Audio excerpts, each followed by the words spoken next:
Hello and welcome, everybody. Thank you for joining us for this edition of The Healing Arts. My name is Judy Allen.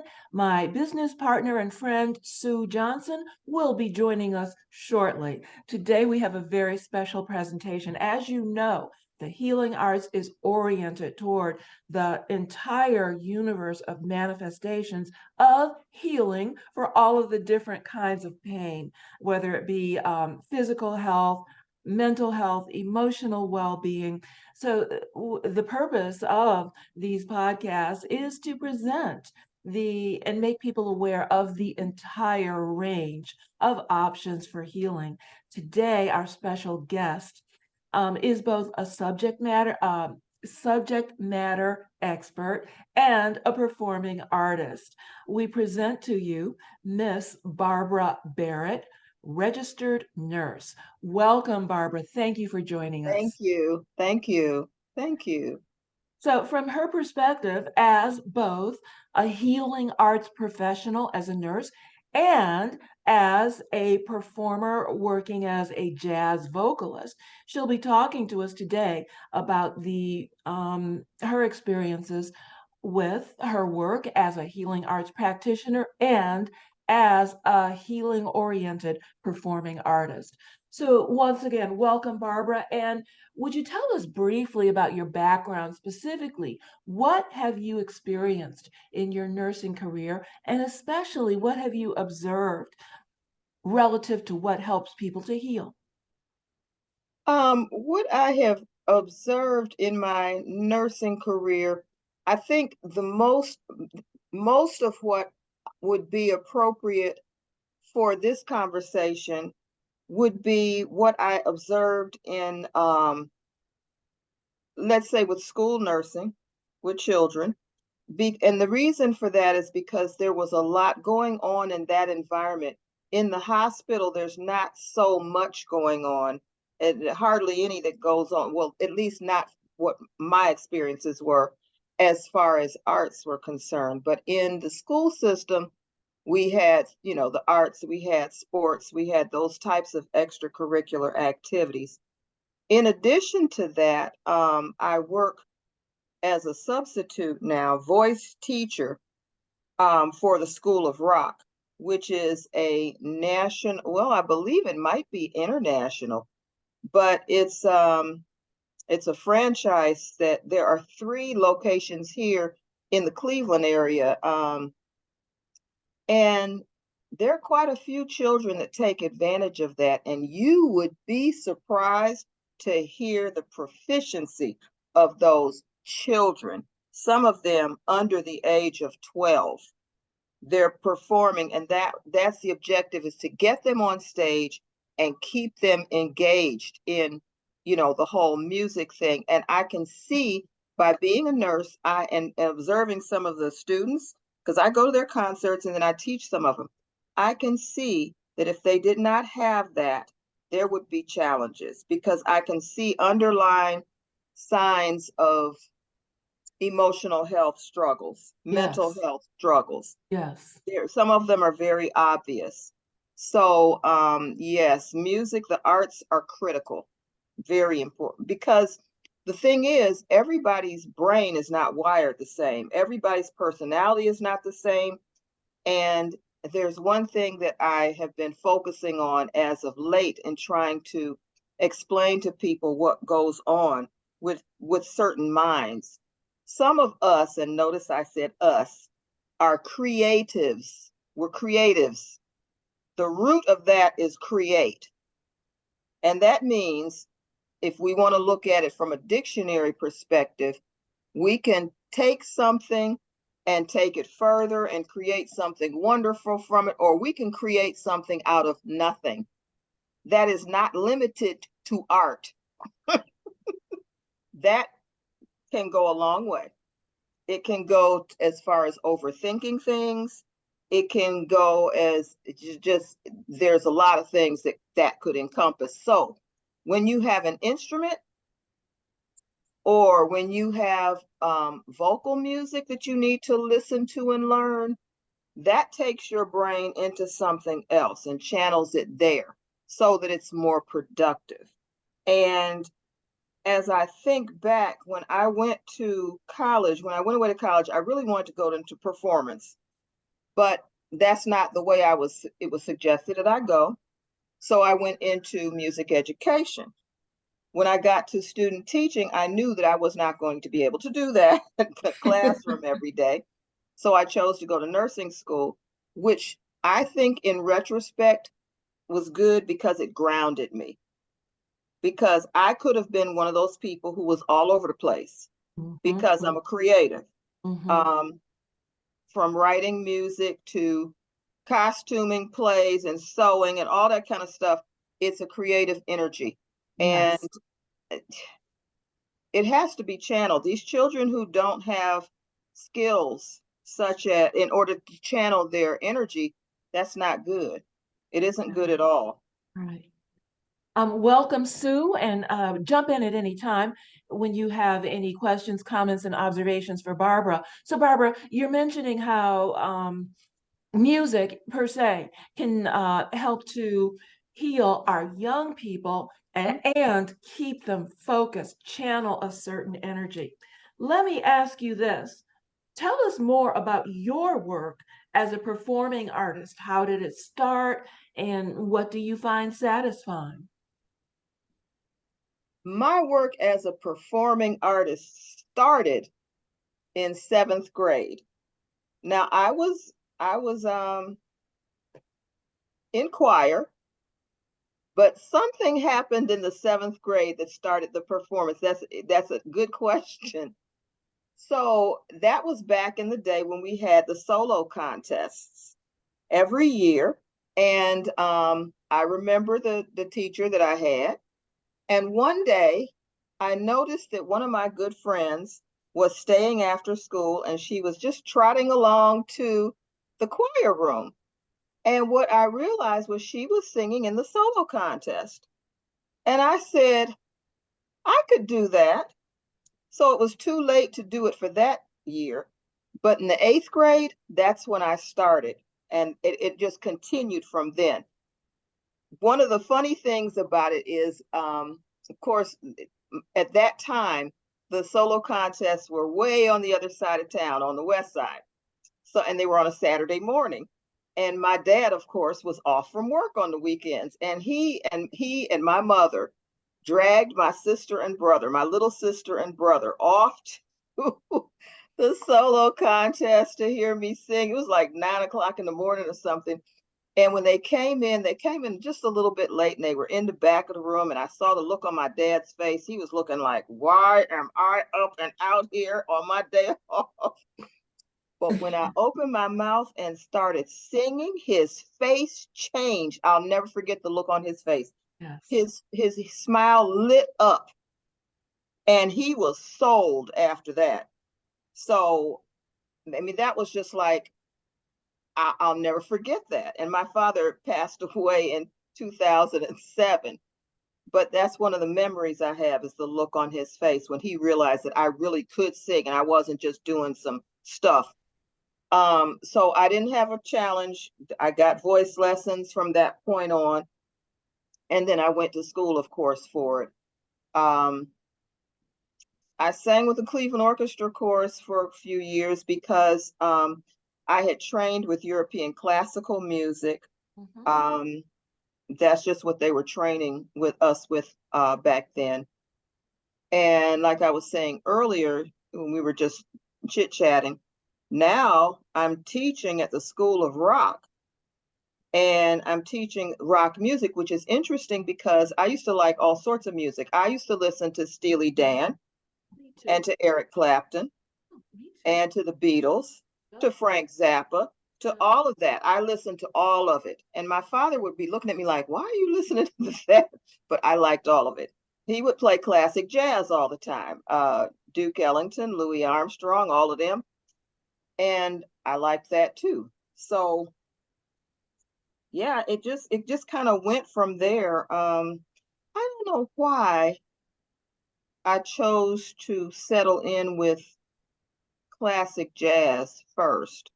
But now, of course, now that I do School of Rock, we have a staff concert once a year. So I sang Chicago and Foghat. I had never heard of Foghat. This is the last show, but I sang that too. I haven't heard of Foghead I either. heard of Foghat, but Chicago, yeah. Yeah, so it's just whatever. And I tell people I can't sing every song, no, but I can sing something in every genre. Yes. Okay. So, yeah. Did you already? I'm Sue Johnson, for those of you who don't know me. Barbara is so happy to finally see you and have you find time to be with us.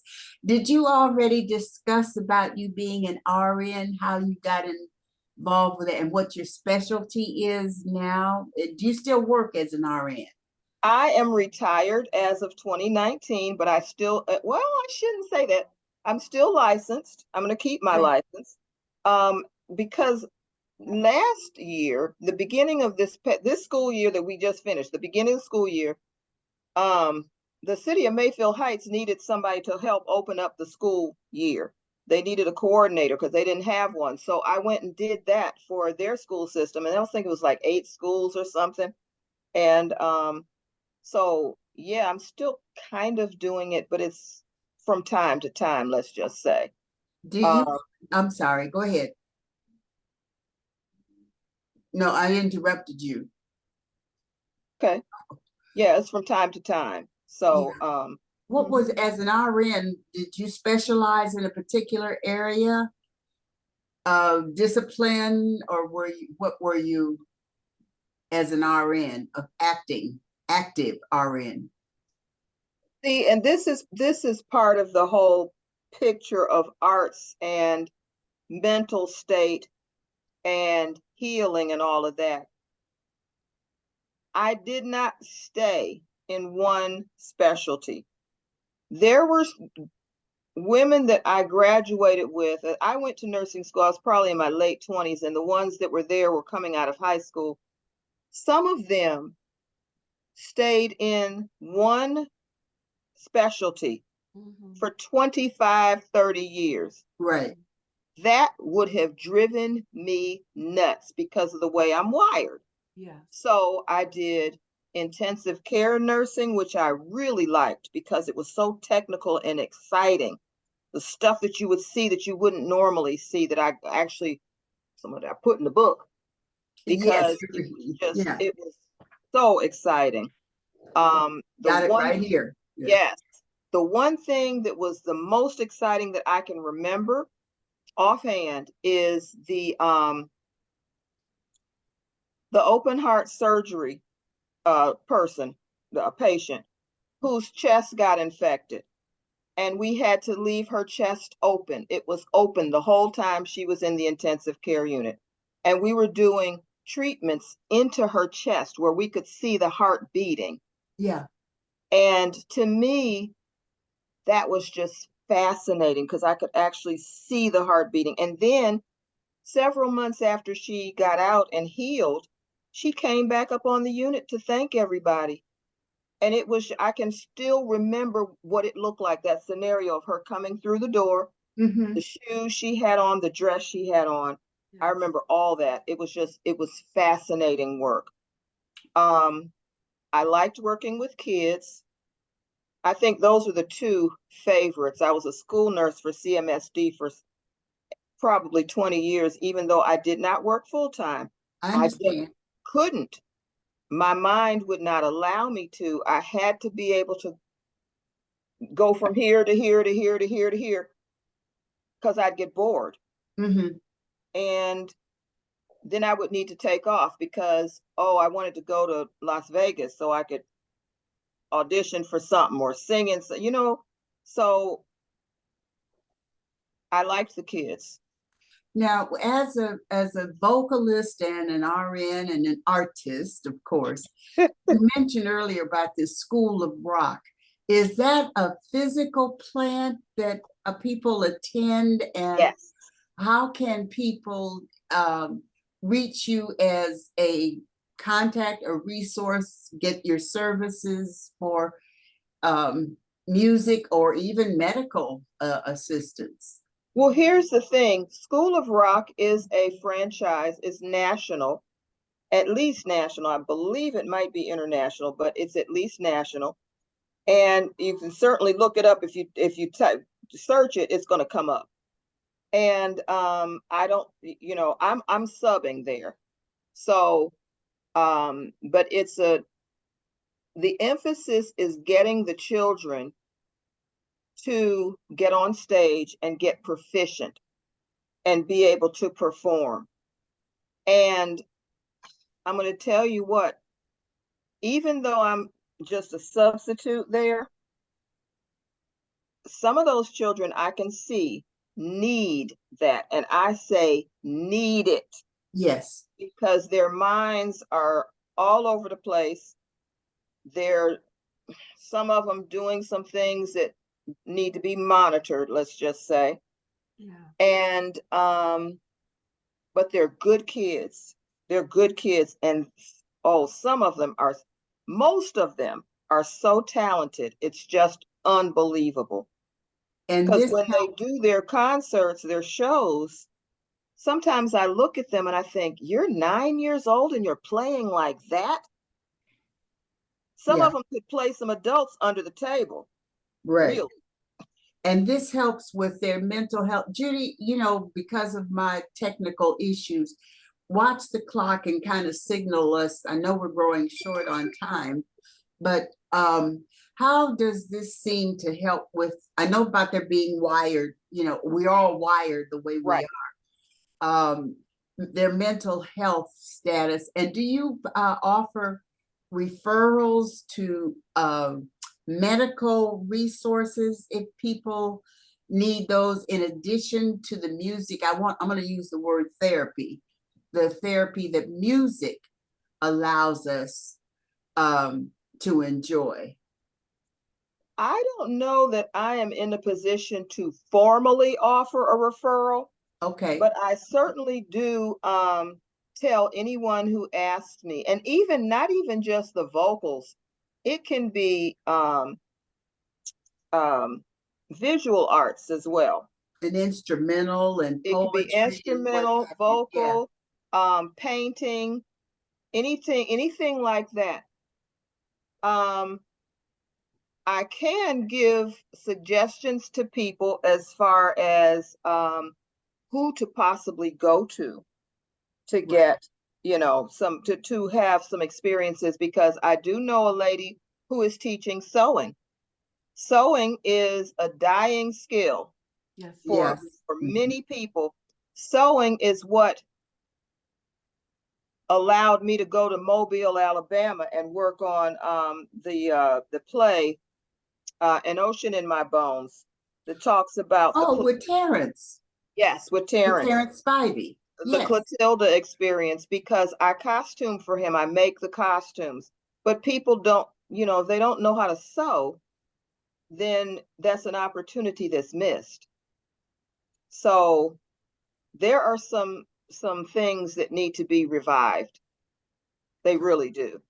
Do Some you skills. know of other healthcare professionals who are also involved in the creative arts or the performing arts?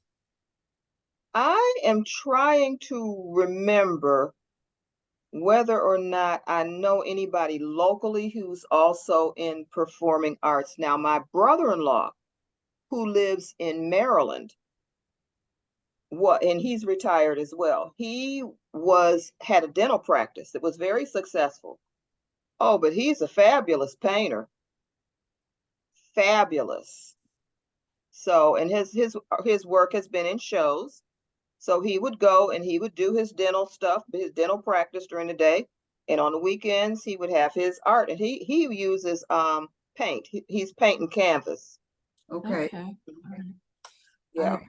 Now, Well, is there, from both your perspectives, being a healthcare professional and being a performing artist, what counsel do you have for our healing arts audience regarding healing from hurt and advancing their health? I'm going to start with vocal because I know that best. What I tell some of my students, even today, if because the good thing is that we are encouraged to listen to them, let them talk, not necessarily the whole lesson, but we're encouraged to listen to them talk. What I told a couple of children was, and they're old enough to do it because they're techie, they got the cell phones. Go on YouTube or otherwise find some tracks, just like karaoke tracks or just some. There are blues tracks in certain keys, like a blues track in B flat. And blues is pretty much a standard structure. Go and get you a blues track, listen to it. Write your lyrics about what you are feeling and then sing it. Now, I did do this. See, there's so much stuff I did and I forgot.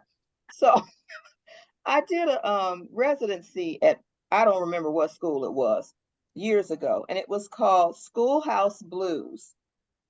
And so we went in, and I went in, and I had the curriculum set up. It was a week long. So we talked about the geography, where it was, Route 66, where that was. We talked about the history. We talked about the deal with the devil, which they used to call it back then, Yeah. and what people would do. And we talked about the structure of the actual song. Mm-hmm. We listened to some blues tunes, and then I had them write their own. Okay. It was the most interesting thing I bet. because some of those children wrote about, oh, this one guy was talking about how he was selling candy in school and he knew he wasn't supposed to be doing it and he got caught, and it was the cutest song. Somebody else wrote, this one guy didn't like the class. He said he didn't, but he said something. He said this in his lyrics. It said, this class reminds me of old men in shiny shoes. But it fit what I told him to do. Yeah. Then there were a couple of them who were really kind of talking about situations they had at home. And I thought, no, I need to tell the psychiatrist this one because it was really, really telling, let's just say. Right. But it was helpful. Then I had a rhythm section come in on Friday so that they could sing with the rhythm section. Of course, most of them froze up and were scared. So some of the teachers sang it, but it turned out really nicely. And I Okay. think I still have some of those lyrics, I think. Yeah, we're probably winding down on time. And so I want to, because we want to hear, I believe you submitted a selection of one of your vocals for us to include so Right. that people can see how music is involved in the healing arts. And of course, you know the old expression, music heals the world. If we could live in a world of music on the planet, half of the stuff we wouldn't have to be going through. Now, for the adults or the older people who are in a position to, are you performing anywhere soon, upcoming?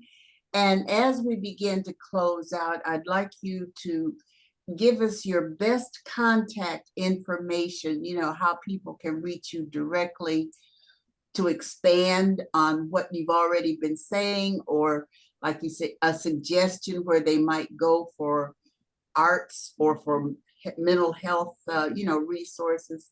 So I threw a lot at you about you performing, your contact information, etc. Well, let me just say this. I'm not performing as much yet. I'm working on that, trying to rethink it. I did just have a concert at a church that it was just some old church music. And the people, I could see people dabbing their eyes and crying. A lot of people said they really needed to hear it. And it was just donation, whatever you have, you donate, and that was that. Um, so I Free may be will doing that. offering, yeah.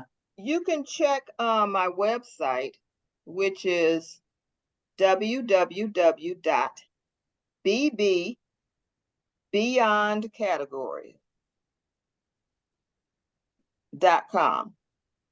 Yeah. beyondcategory.com. You can get me by email at bbeyondcategory@gmail.com. Okay. Yes. And I will, as soon as I determine, I'm working on some things as far as the music, and they'll be on the website when it comes, Okay. Mm-hmm. All right. Well, Judy, since I missed the opening, would you go ahead and begin to take us out? Okay, This well, time it's Barbara, in is fact there Barbara. any additional information you'd like to share to our Healing Arts viewers that can benefit them or help them heal from hurt?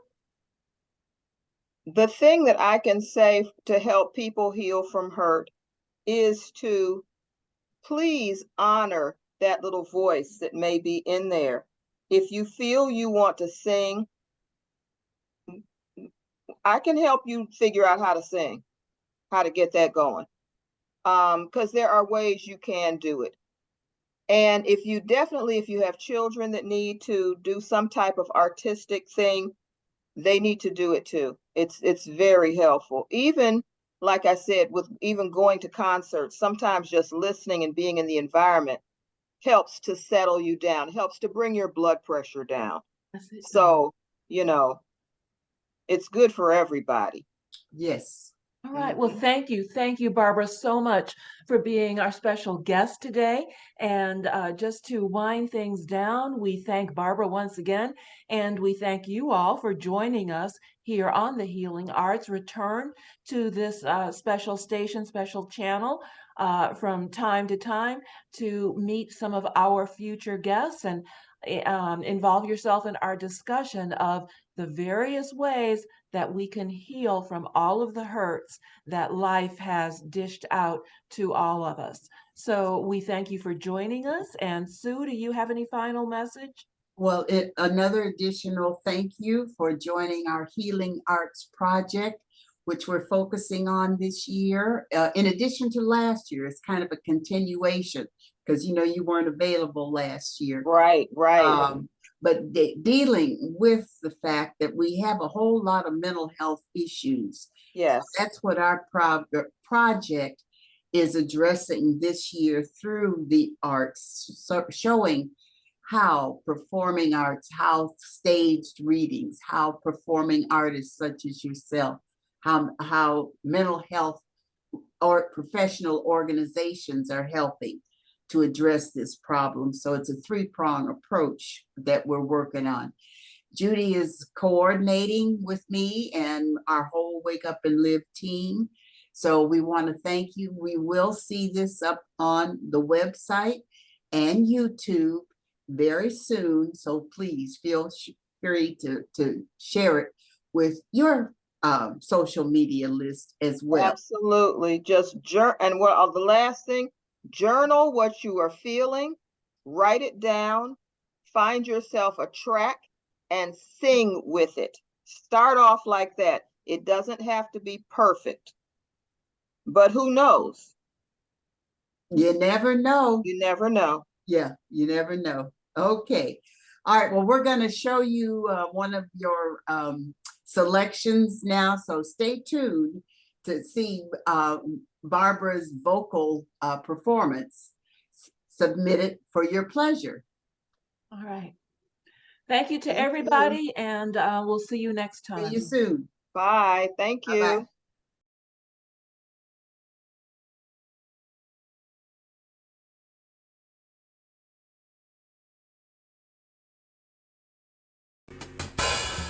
I don't know if this thing called love is a good thing. Or could it be that this thing called love is a scam? Oh, so low is how it goes. I don't know about love. 7 times in a week it makes me feel happy. But 80 times in a day it makes me so sad. Just how low can it go? I don't know about love.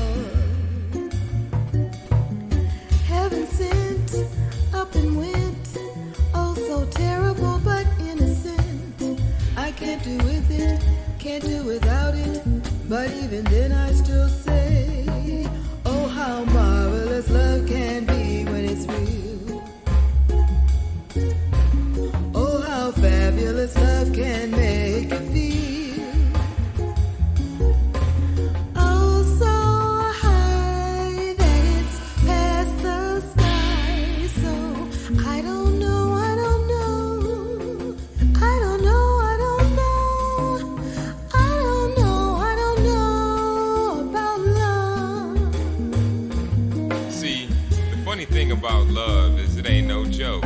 You'll be in it to win it 1 minute and it's up like smoke. At times it can let you down so hard you think you're broke, only to find that what's broke is your bank, heart, soul, and pride. See, the upside is we all try a hand at this thing called love, and in the end it does the exact same thing to each and every one of us.